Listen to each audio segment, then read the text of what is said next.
Good afternoon. I want to start with a question. So, how many of you have Instagram, TikTok, Snapchat, YouTube? I want to share a personal, uncomfortable, and awkward fact. My 10-year-old daughter has a TikTok and a YouTube account. They are both on private. She's not allowed to post things. We're on the family account. Still, I'm very uneasy about the fact that my child is on social media and the amount of information that is at my young child's fingertips. It's simply astounding.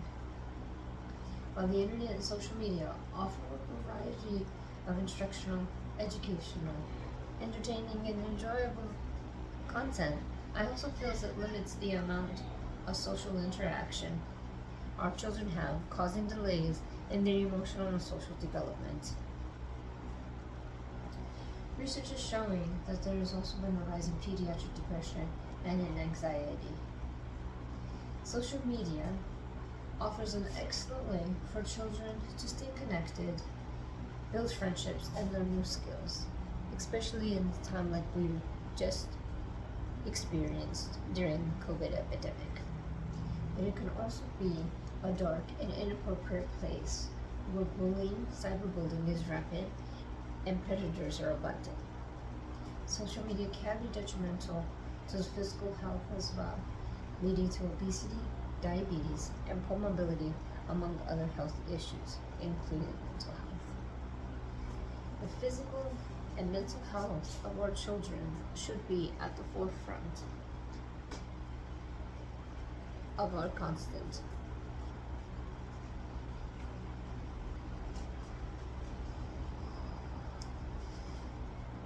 Instead of making things more convenient for us by placing a screen in front of our children.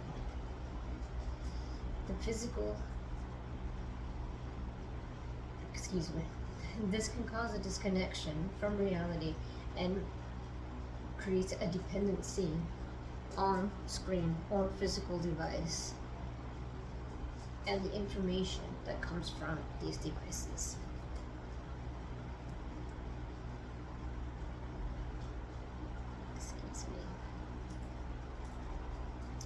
According to an article published in May 2023, more than 35% of children ages 13 to 17-year-olds reported using YouTube, TikTok, Snapchat, WhatsApp, and other platforms almost, quote, constantly.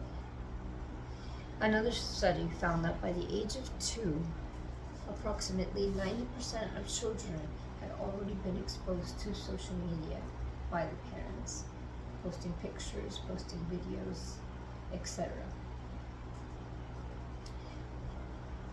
This is troubling given the predatory nature of the internet in general. Those ages 8 to 10 spend approximately 7.5 hours a day in front of a screen from home to school. This averages out to approximately 114 days out of 364 days a year. An increase in screen time can lead to poor social skills, an increase in school or peer-to-peer violence, low self-esteem, and in some extreme cases, the child being manipulated to do things he or she would not normally do. Make no mistake, this can be your child. There is a staggering 35% increase in sexual exploitation reports from 2021. According to an article on Screen and Reveal, online predatory stats reveal that 20% of kids have been sexually solicited online. 5.75% of them did not tell their parents about it, and as much as 90% of parents will never know. It's mind-boggling. It is true that while having the internet available can keep our kids connected across countries. For example, we are a military family.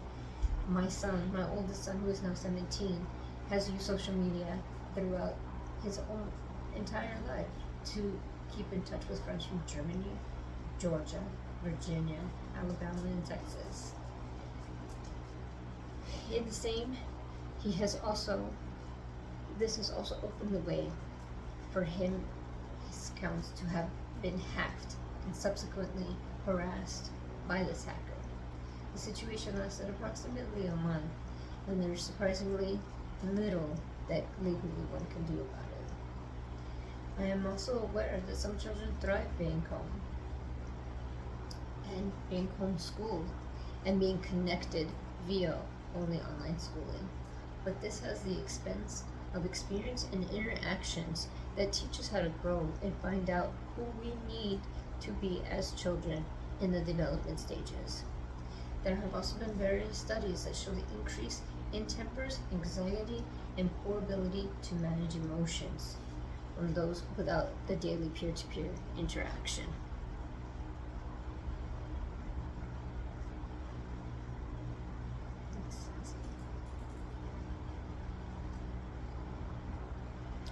Talking, keeping the lines of communication open at a constant. Excuse me.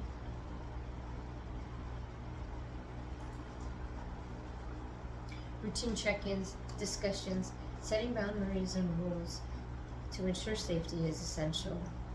Modeling behavior we hope to see in our children by exemplifying screen time or modeling set amount of screen time when we are home and making sure that interaction individual is at a constant. Teaching our children to stay in control of their digital footprint and educating them on their responsibility for safety as well. The American Psychology Association recommends the recommendations. Studied methods are monitoring and discussions, which can prevent problematic social media use, teaching social media literacy, which helps reduce the risk online and enables children to spot danger, but also gives them the knowledge and the confidence to act accordingly. Acknowledging that there are limitations to the amount we know of the lasting and permanent effects of social media and on our youth should not limit or stop the education that should be provided to prevent and encourage safety online. I walk a lot for work, and the most common thing I see is people looking down at their phones. No one says good morning to each other anymore. It's only via text. Can you imagine a world where we live in where people do not know how to verbally communicate with one another because the new spoken language is now on text? Our children will not know how to behave or what the new social norm means. Honestly, I imagine the movie WALL-E, where they're all sitting in the ship and they're all in a chair and the chair moves for them and everything is on the screen. That's what I imagine our future like if we don't continue to educate our children in the safety of internet use.